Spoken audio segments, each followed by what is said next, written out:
మిర్జూరుకే పేరైన దేవుడు లాల్ సాహెబ్ తాత. ఆయనకే శక్తినిచ్చే దేవుడు ఇంకొకరు ఉన్నారు, అందరికీ తెలిసినవాడే. ఇంతకు ఎవరు ఆయన? కథలోకి వెళ్దామా? మిర్జూరు గ్రామం తుంగభద్ర ఏటి ఒడ్డున ఉన్న ఒక చిన్న గ్రామం. పచ్చని పంట పొలాలతో, ధాన్యపు రాసులతో కలకలలాడుతూ ఉండేది. ఇలా గ్రామంలోని ప్రజలు వ్యవసాయాన్ని చేసుకుంటూ తమ జీవనాన్ని గడిపేవారు. అలా గ్రామంలో ఒక దూదేకుల కుటుంబం ఉండేది. వారు కూడా వ్యవసాయాన్ని ప్రధాన వృత్తిగా జీవనం సాగించేవారు. ఇది ఇలా ఉండగా ఒకసారి ఆ కుటుంబం వాళ్ళు ఇంటిని నిర్మించుకోవాలని అనుకుంటారు. దానికి గాను వాళ్ళు ఇల్లు కట్టుకునే స్థలంలో గోడపాదులను తీస్తూ ఉండగా అప్పుడు హఠాత్తుగా గడ్డపారకు తగిలి ఒక శబ్దం వినిపించింది. దానితో కింద ఏముందో అని తవ్వి చూడగా అప్పుడు వారికి ఆశ్చర్యంగా ఒక పంజా లాంటి ఆకారం దొరికింది. అది ఏమిటో తెలియని వాళ్ళు దానిని ఒకచోట ఉంచి వారి ఇంటి పనులను యథావిధిగా కొనసాగించారు.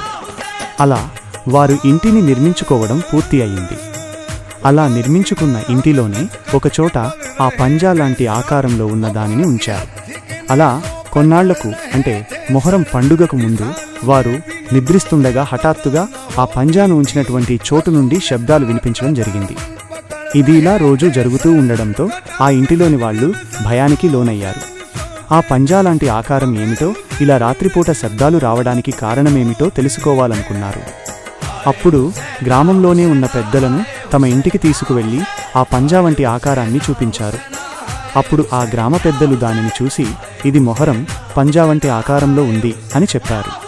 అయితే ఈ ఇంటిలో వస్తున్న శబ్దాల గురించి, ఈ పంజా ఆకారం గురించి ఊరిలో ఉన్న వస్తాదుకు తెలియచేయండి అని అన్నారు. అప్పుడు ఆ కుటుంబం వాళ్ళు ఊరిలో ఉండే వస్తాదు దగ్గరకు వెళ్ళి రోజు రాత్రి వారి ఇంటిలో వస్తున్న శబ్దాల గురించి, ఆ పంజా వంటి ఆకారం గురించి ఆయనకు తెలియజేసి ఆ వస్తాదును ఇంటికి తీసుకువెళ్లారు. అప్పుడు ఆ పంజాను చూసిన ఆ వస్తాదు ఇది ఖచ్చితంగా పంజా రూపమే అని చెప్పాడు. మీ ఇంటిలో వస్తుండే శబ్దాలకు కారణం కూడా అదే అని చెప్పాడు. ఇది విన్న ఆ ఇంటి వాళ్ళు దీనికి పరిష్కారం ఏమిటి అని అడిగారు. అప్పుడు ఆ వస్తాదు ఈ పంజా మీకెక్కడ దొరికింది అని అడిగాడు. అప్పుడు దానికి గాను వాళ్లకు జరిగిన కథను వివరించారు. తరువాత వస్తాదు మొహరం పండగలో దీనికి పరిష్కారం దొరుకుతుంది, అంతవరకు నేను చెప్పే నియమాలను పాటించండి అన్నాడు. దానికి సరే అన్న ఆ ఇంటి వాళ్ళు వస్తాదు చెప్పిన మాదిరిగానే గురు శుక్రవారాలు నియమంగా నిష్టగా ఉండేవాళ్ళు. ఇలా కొన్నాళ్లకు మొహరం పండగ రానే వచ్చింది. నెలవంక దర్శనంతో మొహరమును ప్రారంభించి గ్రామంలో ఉన్న చందమామను నిలిపారు. ఇది ఇలా ఉండగా రాత్రి వేళలో శబ్దాలు వినిపించడం మళ్లీ మొదలైంది. దీనితో ఆ ఇంటి వాళ్ళు వస్తాదు దగ్గరకు వెళ్ళి మళ్లీ శబ్దాలు వస్తున్నాయని చెప్పారు. అప్పుడు ఆ వస్తాదుకు కూడా ఏమి చెయ్యాలో అర్థం కాలేదు. దీంతో ఆ ఇంటి వాళ్లకు అయోమయ పరిస్థితి ఏర్పడింది. అప్పుడు ఆ కుటుంబం వాళ్ళు ఇంటిలో ఉన్న పంజా దగ్గరకు వెళ్ళి తమరు ఎవరు, తమరు ఎందుకు మాకు కనపడ్డారు, మేము ఏమి చెయ్యాలి అని బాధపడుతూ వేడుకున్నారు. ఇలా ఆ రోజు రాత్రి గడిచింది. ఆ మరుసటి రోజు నిడుజూరు గ్రామంలో చందమామ సవారి జరిగే రోజు. సవారి సమయానికి ముందు గ్రామ పెద్దలు, ప్రజలు పీర్ల చావిడి దగ్గరకు చేరుకున్నారు. అంతలోనే ఒక వ్యక్తి ఊగుతూ దిన్ దిన్ అంటూ అందరి ముందుకు వచ్చాడు.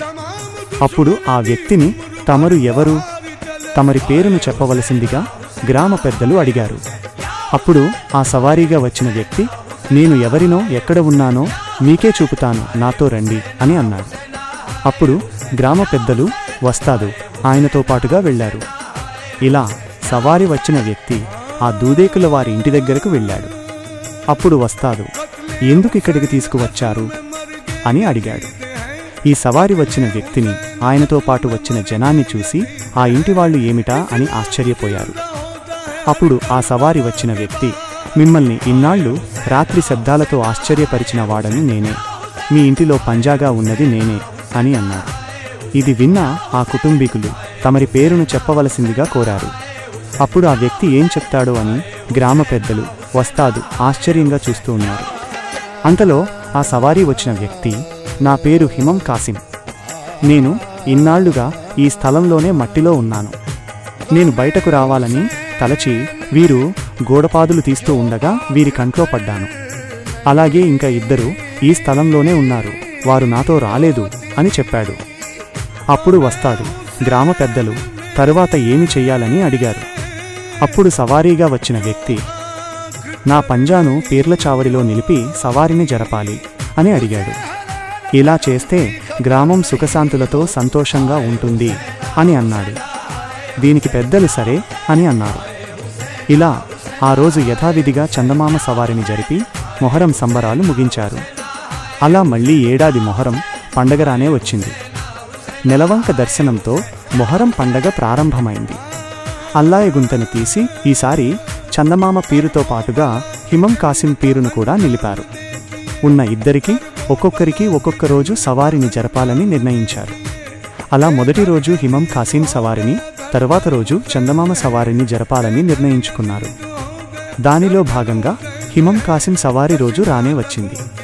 తాను దొరికిన ఇంటివారైన దూదేకుల వాళ్లు పానకం కుండలను, మళ్ళీజను, దట్టిను, దండలను తప్పెట్ల శబ్దంతో తమ ఇంటి నుండి తీసుకువచ్చి అల్లాయి గుంత చుట్టూ తిరిగి తాత ఎదుటకు వచ్చి ఫాతేహాలను ఇచ్చుకున్నారు.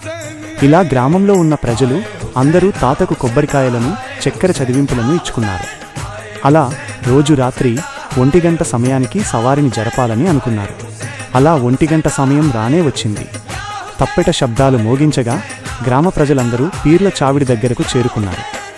అప్పుడు అంతలో ఒక వ్యక్తి ఊగుతూ బోలో దిన్ అంటూ హిమం కాసిం తాత పీరు ఎదుటకు వచ్చాడు. అప్పుడు గ్రామ ప్రజలు పెద్దలు ఆయన దగ్గరకు వచ్చి తమరు చెప్పినట్టుగానే చేశాము అని అన్నారు. అప్పుడు ఆ సవారి వచ్చిన వ్యక్తి, మీరు నేను చెప్పిన విధంగానే చేశారు అని అన్నాడు. తరువాత ఆ సవారి వచ్చిన వ్యక్తి తుంగభద్ర నది వైపుకు పరుగు తీసి అందులో మునిగి అక్కడ నుండి తిరిగి పీర్ల చావడి దగ్గరకు చేరుకున్నాడు. దానితో తప్పెట్ల శబ్దాలు, దివిటీల వెలుగులతో హిమం కాసిం తాత సవారిని జరిపారు. అలా మరుసటి రోజు చందమామ సవారిని జరిపి మొహరం సంబరాలు ముగించారు. ఇది జరిగినప్పటి నుండి ఇలా తాత దొరికినటువంటి ఇంటివారు, గ్రామ ప్రజలు గురు శుక్రవారాలు పీర్ల చావడి దగ్గరకు వెళ్ళి చదివింపులను ఇచ్చుకునేవాళ్ళు. ఇలా గ్రామంలో ఉండే ప్రజల కోరికలు తీరడం, హిమం కాసిం దొరికినటువంటి ఇల్లు కూడా వృద్ధి చెందడం జరిగింది. దీనిని చూసిన గ్రామ ప్రజలు తాతకు చక్కెర చదివింపులు ఇచ్చుకోవడం, అలాగే అనుకున్న సమయానికి వర్షాలు పడడం, పంట దిగుబడి బాగా రావడం, అంతేకాకుండా సంతానం లేని వారికి సంతానం కలగడం, ఇదంతా జరగడంతో ఈసారి మొహరం పండగలో హిమం కాసిం తాత సవారిని ఘనంగా జరపాలని నిర్ణయించారు. తరువాత అలా కొన్ని రోజులు గడిచిన తరువాత నెలవంక దర్శనంతో మొహరం పండగ ప్రారంభమైంది. హిమం కాసిం తాత చందమామ పీర్లను పీర్ల చావడిలో నిలిపారు. అలా హిమం కాసిం సవారి రోజు రానే వచ్చింది. పెద్దదైన అల్లాయి గుంతలో నిప్పును రాజేశారు. గ్రామంలోని ప్రజల కోరికలు తీరగా తాతకు మొక్కుకున్న విధంగా కందుర్లతో దట్టీలు, దండలు, పానకం కుండలు తీసుకువచ్చారు. ఆ రోజంతా తప్పెట్ల శబ్దాలతో సంబరంగా సాగింది. అలా ఆ ఇమాం కాసిం తాతనే పెద్ద కాసిం తాత అని పిలుచుకోవడం ప్రారంభించారు. ఆ రోజు రాత్రి తాత సవారికి సమయం అవ్వడంతో ఊరిలో ఉన్న హుజూరయ్య దర్గా దగ్గర నుండి ఒక తడకకు సన్న మల్లెలతో తయారు చేసిన పూల షేర్వ కట్టుకుని తప్పెట శబ్దాలు, బ్యాండ్ వాయిద్యాలతో దివిటీల వెలుగులలో పూల షేర్వ సంబరాన్ని ప్రారంభించారు. అంతలో పీర్ల చావడిలో ఉన్న తాతను రంగురంగుల దట్టీలతో అలంకరించి వెండిగొడుగులతో అలంకరించారు. అప్పుడు గ్రామ ప్రజలు అందరూ పీర్ల చావిడి దగ్గరకు చేరుకున్నారు. అంతలోనే ఒక వ్యక్తి ఊగుతూ బోలో దిన్ అంటూ తాత పంజా ముందుకు వచ్చి నిల్చున్నాడు. అప్పుడు గ్రామ ప్రజలు కాలం గురించి, ఊరి బాగోగుల గురించి అడిగారు. అప్పుడు తాత అంతా మేలే జరుగుతుంది అని అన్నాడు. తమరు ఉన్నారనే శక్తికి గుర్తుగా ఏదైనా మహిమను చూపాలని ప్రజలు అడిగారు. అప్పుడు ఆ సవారీగా వచ్చిన వ్యక్తి, సరే అయితే నాతో రండి అని ఏటివైపు పరిగెత్తాడు. ఆ వ్యక్తితో పాటు గ్రామ ప్రజలు కూడా వచ్చారు.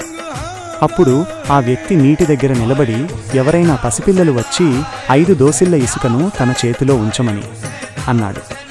అలా తాత చెప్పిన విధంగానే చేసిన తర్వాత ఆయన నీటిలోకి వెళ్ళి తిరిగి వచ్చాడు. ఆశ్చర్యంగా ఆయన చేతిలో ఉన్న ఇసుక కాస్త చక్కెరగా మారిపోయింది. అలా ఆ చక్కెరను చూసిన ఆ ప్రజలు ఆయనతో పాటుగా పీర్ల చావడి దగ్గరకు పరుగులు తీశారు. ఆ వ్యక్తి పంజా దగ్గరికి వెళ్ళి తన చేతిలో ఉన్న చక్కెరను కరామత్తుగా చూపాడు. ఇది చూసిన గ్రామ ప్రజలు అందరూ తాత శక్తికి ఆశ్చర్యపోయి దూల దూల అంటూ కేరింతలతో అరుస్తూ ఉండగా ఒక్కసారిగా పీర్ల చావడి నుండి పెద్ద కాసిం తాత పీరు బయటకు వచ్చింది. ప్రజలంతా తాతతో సలాములు తీసుకుని ఇప్పటి నుండి ప్రతి ఏటా ఘనంగా తాత పేరు మీద మొహరం జరపాలని నిర్ణయించారు. ఇది ఇలా జరుగుతుండగా సవారి వచ్చిన వ్యక్తి తనను ప్రతి ఏటా తాను దొరికిన ఇల్లు ఏదైతే ఉందో ఆ ఇంటి దగ్గరకు తనతో పాటు మిగతా పీర్లను కూడా తీసుకువెళ్లాలని ఆజ్ఞ ఇచ్చాడు. అలా తాత చెప్పిన విధంగానే చేస్తామని గ్రామ పెద్దలు అన్నారు. అలా తాత పంజాను తాను దొరికినటువంటి ఇంటి దగ్గరకు తీసుకువెళ్లగా అక్కడ తమలపాకుల దండలు, చక్కెర చదివింపులను ఇచ్చారు.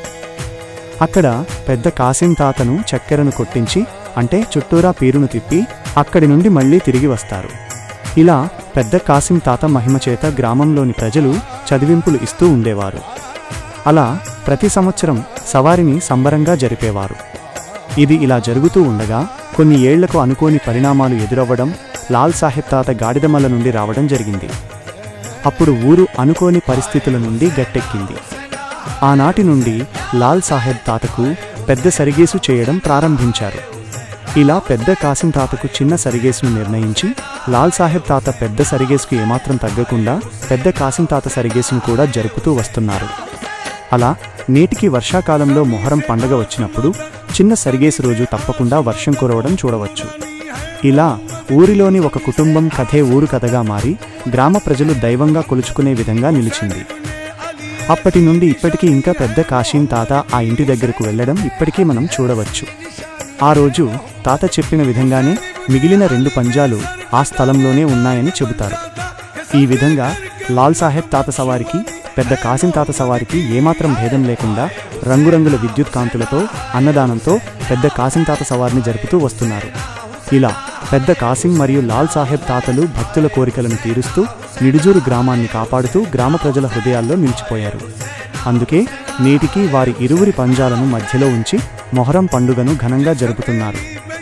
ఇలా దీనికంతటికీ పెద్ద కాసిం తాత వారి శక్తి ప్రధాన కారణం.